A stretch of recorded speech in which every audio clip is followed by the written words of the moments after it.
Mark Mullinax here. We're at the next to the last verse, but we're not coasting here at Power for the Peaceful headquarters. Today we have a tough verse for some of us.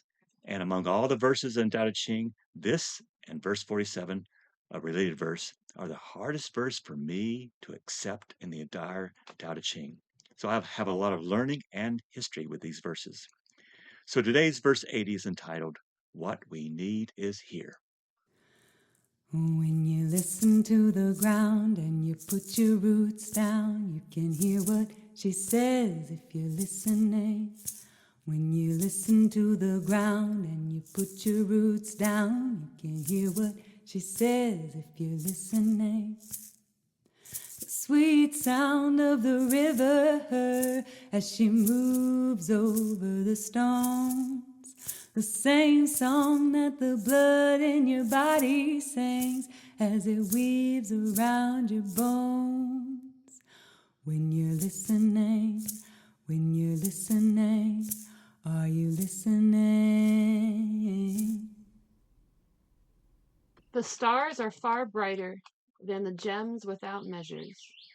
The moon is far whiter than the silver and treasure.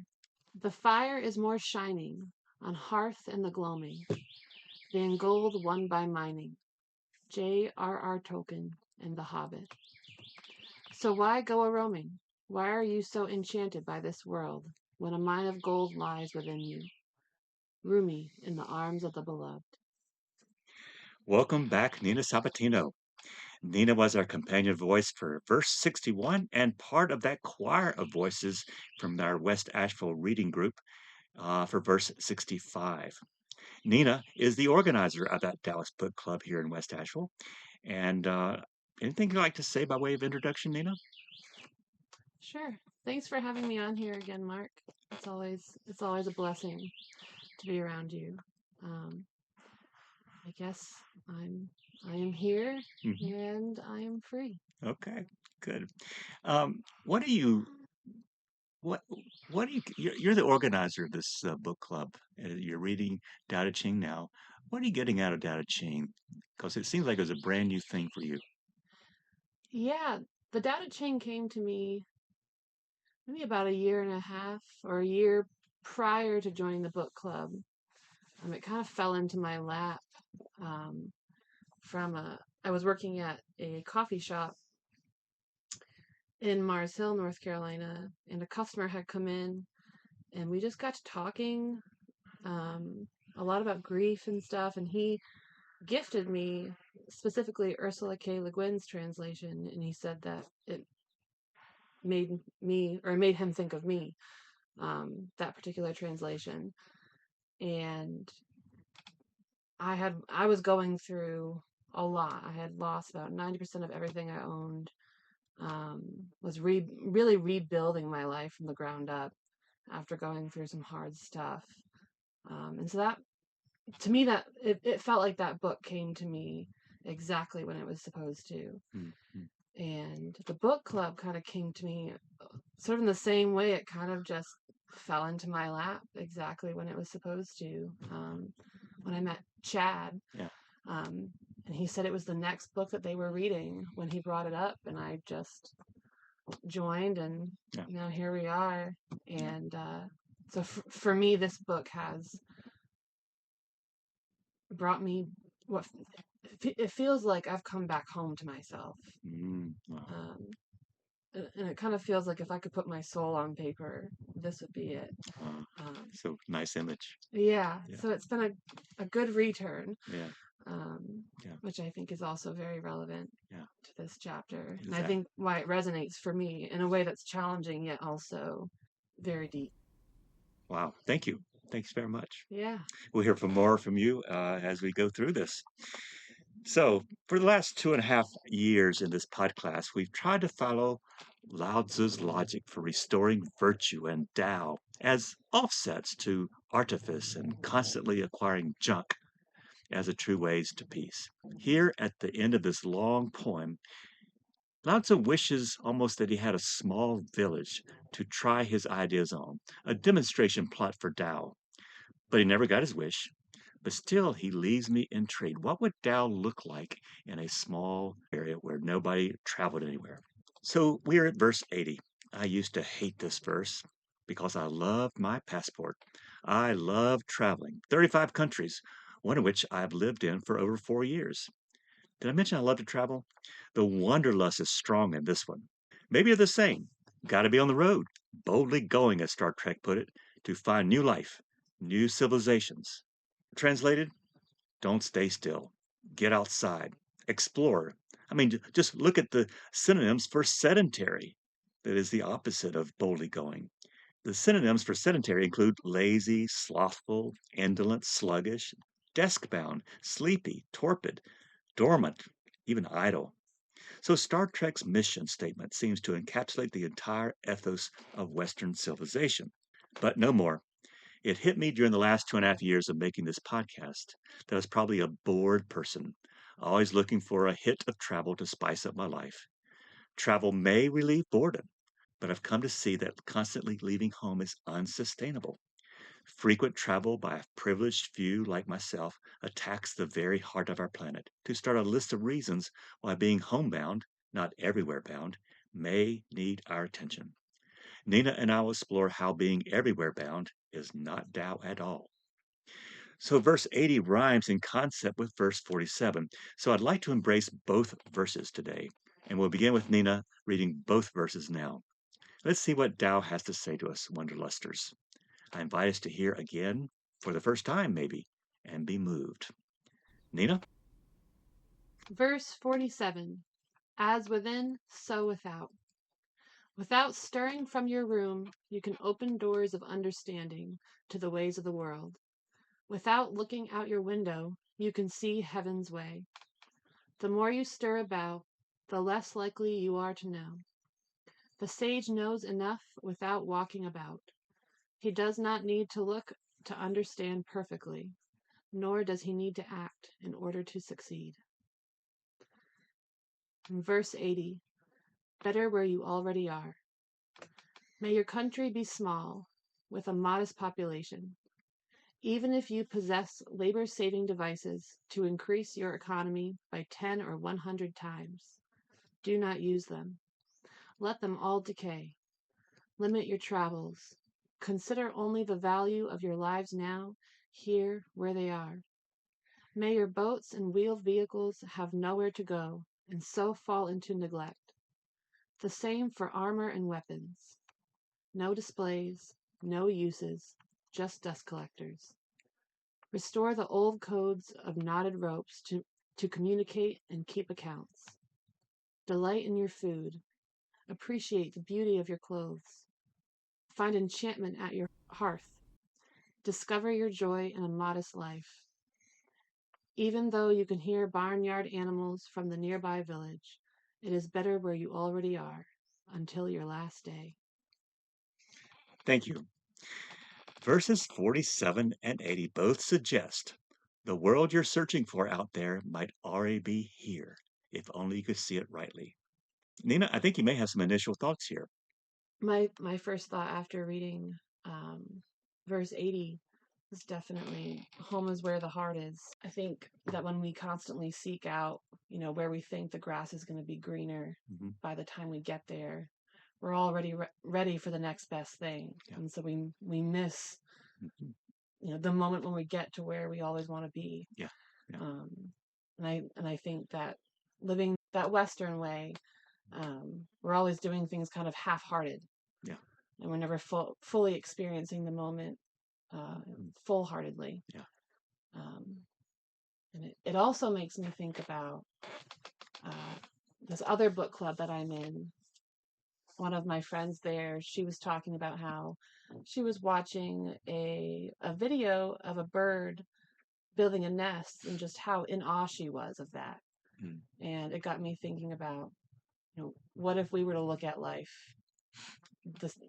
like everything that way, like just in complete awe over every single moment. If we were to look at it in that same level of awe, I think we might lose all all sense of wanderlust, because Yeah. everything would be a wonder.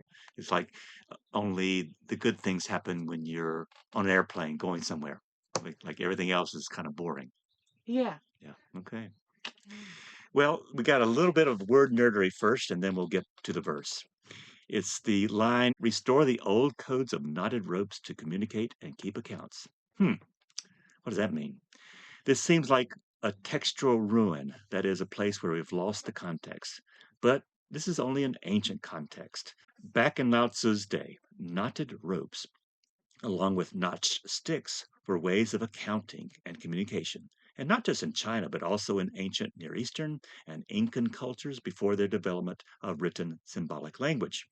Historians think that such pre literate communication was limited mostly to financial, business, or administrative transactions.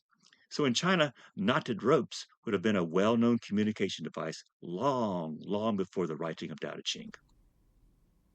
So, word nerdery done. Let's have a fair minded discussion about benefits and then, second, deficits that a well used passport has. Benefits. One, life lessons. If you use your passport, you get to interact with new, real people and learn life lessons from them that you might never learn otherwise. Language study, culture impressions, cross cultural friendships, even romantic relationships. I have loved all these opportunities, and I feel richer from them. No regrets there. Second benefit is diplomacy. It's always good to see the world through other people's eyes, and nothing is better than travel to expand views, hearts, awarenesses, and imaginations. If you're a leader or a teacher in one culture, you want to develop policies and pedagogies for learning that takes cross cultural viewpoints. And this is very good for diplomatic relations. Things will be just healthier when we open up our sense of the golden rule, where we see how what we do in one country or region can affect, for good or otherwise, the greater whole. The third benefit is personal growth and self awareness. Travel enables a healthy challenge of your own assumptions and worldviews. The challenging process here leads to self discovery and a deeper understanding of oneself, which you can then use to teach others. I am more adaptable and flexible wherever I am because of where I have been. I can be more creative too. And let me be plain here.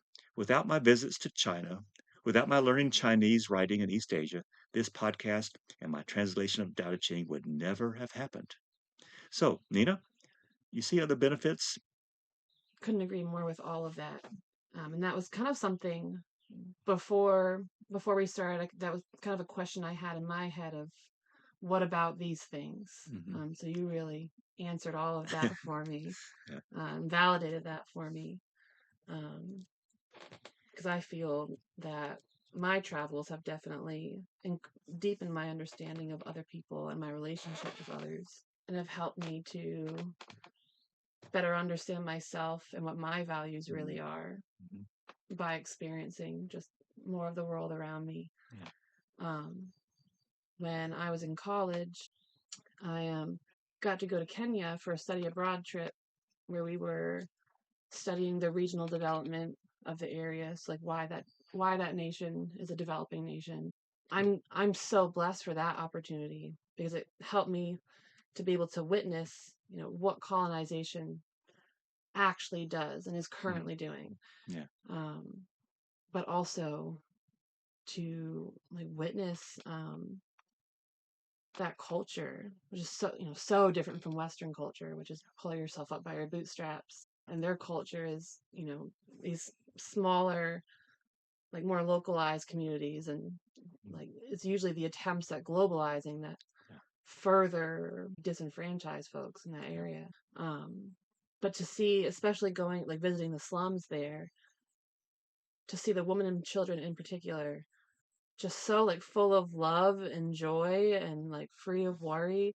For me as a Westerner, Yeah. I could never fathom living in a place like that feeling joyful.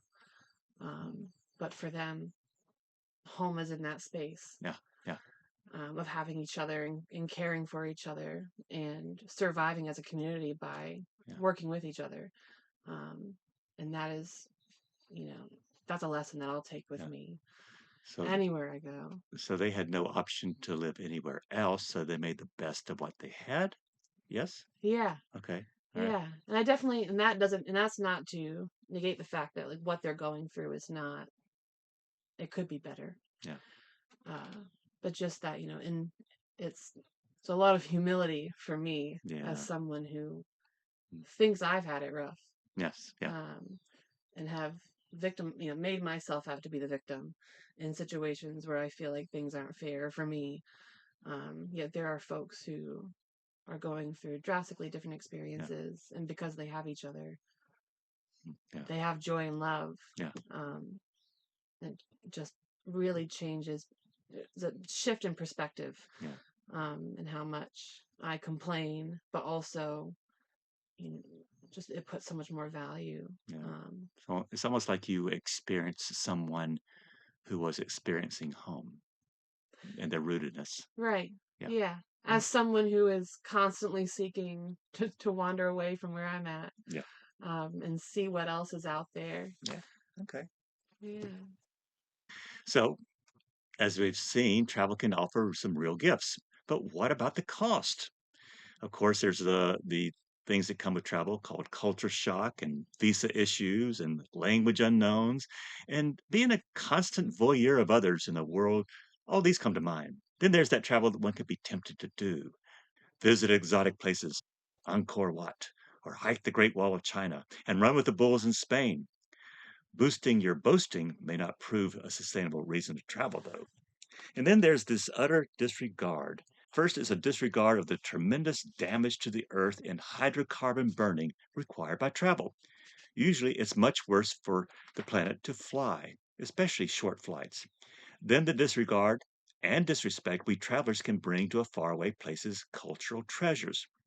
We travelers tend to Disneyfy other cultures with our own thin appreciations. And then those cultures, because it becomes capitalistically advantageous, further Disneyfy their own cultures in order to bring more exploitative tourist trades to their land.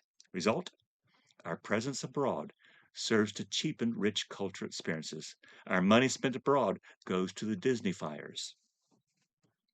Next, I've exercised my alleged right to travel, but what about the many immigrants now forced to be in transit to other countries because they're subjected to violence?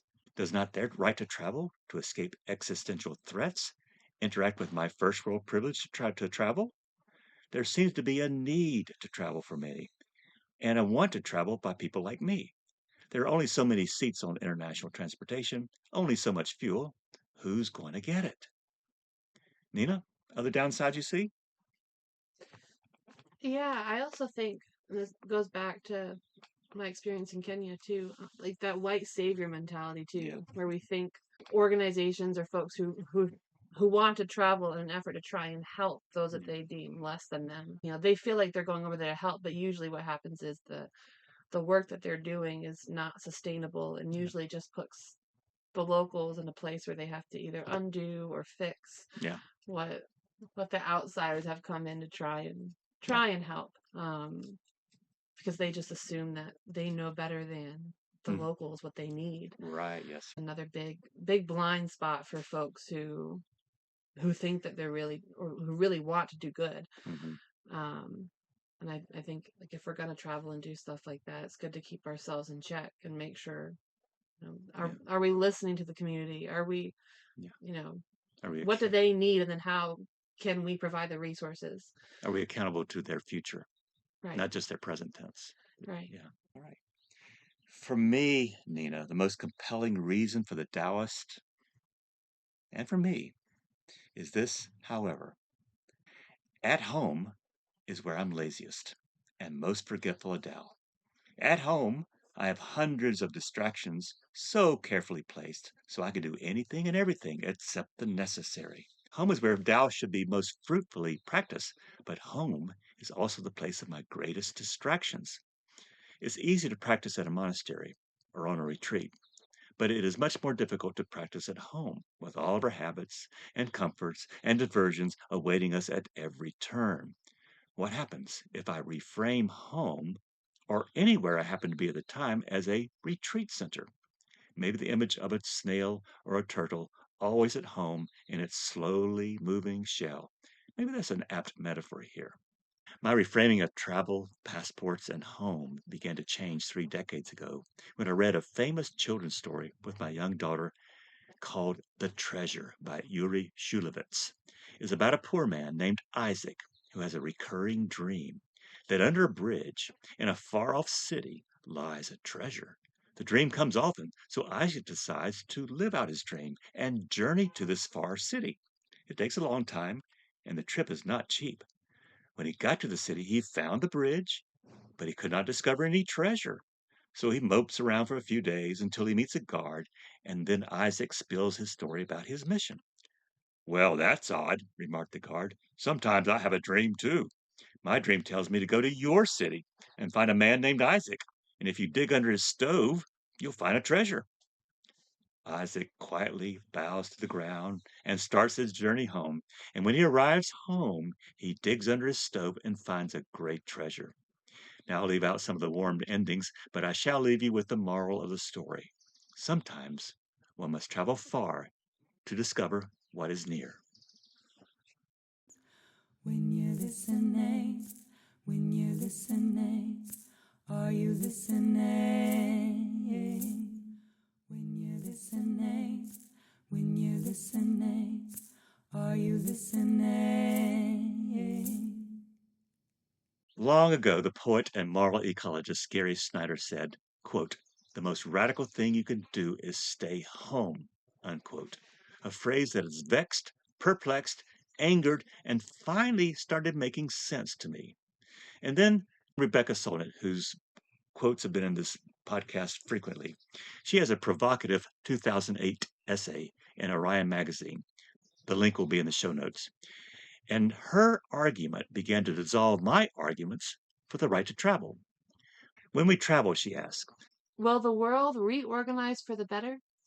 Will we stay home and grow more of our own food with dignity, humanity, a little sweat off our own brows, and far fewer container ships and refrigerated trucks zooming across the planet? Will we recover a more stately, settled, secure way of living, as the logic of ricocheting like free electrons withers in the shifting climate? Some of these changes must come out of the necessity to reduce carbon emissions, the unaffordability of endlessly moving people and things around. But some of it will have to come by choice. To choose it, we will have to desire it. Desire to stay home, own less, do less getting and spending, to see a richness that lies not in goods and powers, but in the depth of connections. There is a wisdom gained by staying home, a wisdom with deeper roots in home to begin with. so Solnit asked, do we really understand home in the first place? Where do we really have our roots? Travel away from home roots seems like more of a diversion for the bored. At a time when a full one-third of carbon dioxide emissions today are from restless movements of goods and people, choosing not to be home seems quite the ethical choice. So, class, what does home ask of you now? Wendell Berry's poem Wild Geese may be the reframing that we need. Geese appear high over us, pass and the sky closes. What we need is here, and we pray not for new earth or heaven, but to be quiet in heart and an eye clear. What we need is here. Related to this is a line from his poem, A Timbered Choir. There is a day when the road neither comes nor goes, and the way is not a way, but a place. So, what did old Lao Tzu have in mind? Well, we've made an ethical argument for staying at home, but the question remains what might Lao Tzu have had in mind in his verses 47 and 80? First, indigenous communities around our world pay allegiance to a sedentary, local life together.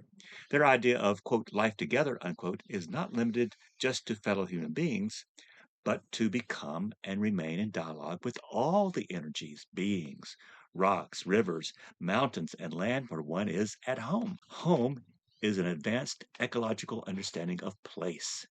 Where do we learn the essentials of life? How to live together, pray together, work together, share together? That's home. There seems to be no escape from this obligation to be, quote, at home, unquote.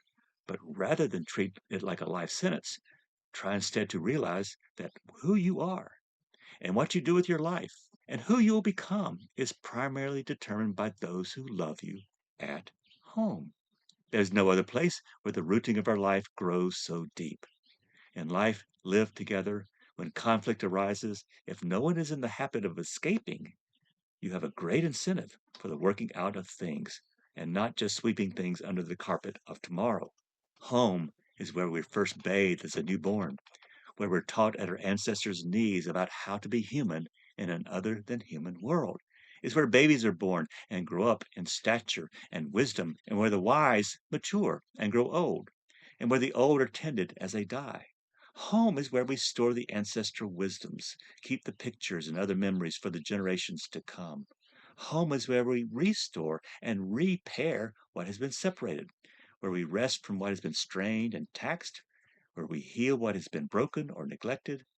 Home is where I smooth out the edges of selfishness to not become the local pain in the ass that I sometimes can be. Home is where I am forgiven and learn to forgive. Home is where love happens, materially, spiritually, and socially.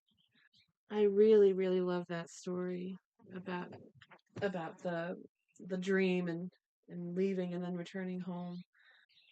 I don't know if it's required, but I guess maybe for those of us who do feel that need Mhm. to wander or see what else is out there, there always comes this inevitable point of this is not fulfilling, Yeah, and this is not enough, and it yeah, never feels like enough, and so we hit this point of feeling the need to return home to yeah, yeah, ourselves, to those that care about us, yeah. and live a simpler life. Yeah. What Uh, we need is here. right, and I have felt that very strongly. Mhm. Um, so this chapter really speaks to me a lot as someone who, in my seeking for myself through external things, I became so lost and so far away from myself that I mean, I really struggled mentally. Um, so and now I feel like this return home to myself is like rooted in just my community Yeah, and my family and the people that love me unconditionally. It feels like more freedom than the freedom I was trying to obtain for years. yeah. Thank you. Yeah. Thank you. When you're listening, when you're listening, are you listening? When you're listening, when you're listening, are you listening? In the heavens I see your eyes. In your eyes I see the heavens. Why look for another moon or another sun? What I see will always be enough for me. Why look for another moon or another sun? Rumi, a love poem to God in his poetry book, In the Arms of the Beloved. So, Tao Te Ching was written during the Warring State periods of ancient China, a 3 century era. The closest I can come to describing is like having the turmoil of the past few years of pandemic, political chaos, social upheaval, and unbridled technological development lasts for over 3 centuries. People were on the move, migrating, going to war, trading, chasing novelty. Against this backdrop, the entire Tao Te Ching reads like a quiet but quite earnest rebellion. It offers a radically different view of success, knowledge, progress, wisdom, you name it. So in verse 47 reads, without stirring from your room, you can open the doors of understanding. Lao Tzu emphasized how for the Taoist, or anyone seeking peace, true knowledge comes from within. Lao Tzu critiqued Confucian ideas of needing to learn through study and action or ritual. Instead, just be still. Empty yourself. Come home to yourself, and you'll come to know the Tao's essence, not by chasing it, but by allowing it to reveal itself. So, as verse 47 teaches, at home, without stirring from your room, all the things one needs shows up. The idea that, quote, travel, unquote, leads us away from true understanding is not about constant activity and movement being bad. It's about restlessness, that constant back and forth seeking a meaning outside ourselves. Lao Tzu points to a new kind of wisdom. Lao Tzu points to a kind of wisdom that arises when you stop looking and just start being. Thoughts about that, Nina? Yeah, I think that makes me think of a quote from The Prophet by Khalil Gibran when he talks about freedom. Mhm. Um, and he says, "For you can only be free when even the desire of seeking freedom becomes a harness to you, and when you cease to speak of freedom as a goal and a fulfillment, when the intention behind the traveling Mm, is to constantly seek out something that you can only find within, yeah, um, then then that seeking of freedom becomes shackles, yeah, and it binds you more. And I feel like, and that has been me for a long time. yeah. And so it's, yeah, Okay. I think it's so this has all been so liberating for Mm, me, okay. this book, and just finding Taoism. Mhm. Um, All right. Well, let's go back to 47 for a minute. It says there, the more you stir about, the less likely you are to know. huh, it's like muddy water. The more you disturb it, the cloudier it becomes. But if you let it settle, that is, let it lie still, it becomes clear. And that's how wisdom operates in silence, without fanfare, without movement. The real voyage of discovery consists not in seeking new landscapes, but in having new eyes. Marcel Proust. In verse 80's Praise for a Simple Life, we hear, May your country be small. May your boats and wheeled vehicles have nowhere to go and so fall into neglect. The same for armor and weapons. No displays, no uses, just dust collectors. Restore the old codes of knotted ropes to communicate and keep accounts. Delight in your food. Appreciate the beauty of your clothes. Find enchantment at your hearth. Discover your joy in a modest life. Now, one might damn this verse with faint praise of it being utopian, or one may understand Tao Te Ching as a critique of civilization itself.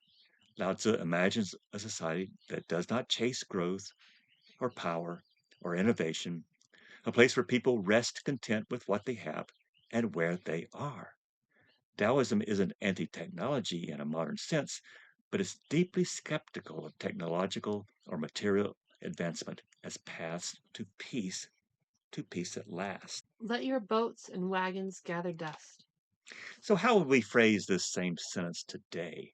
Maybe let your passports gather dust and your vehicles rust out.